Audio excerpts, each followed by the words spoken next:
Itu Pak Abu Bakar Lamreung. Lamreung ujung kering, kepala kering. Pak Abu Bakar kepala kering. Lamreung.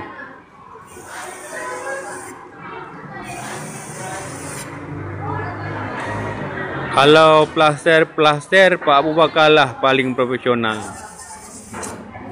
Oles-oles, gosok-gosok. Beliau paling pintar kalau gosok-gosok. Semua jenis gosok. Coba lihat tangannya. Dari bawah digosok sampai di atas.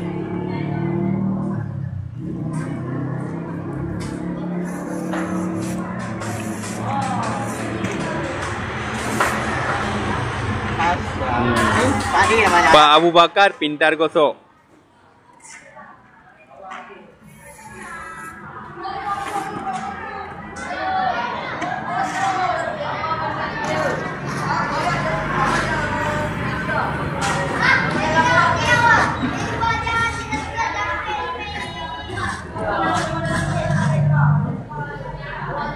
Panas mulai dingin.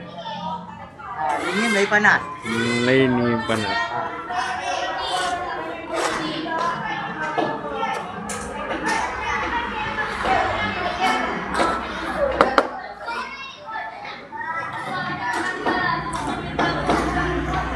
Nanti kami akan ya.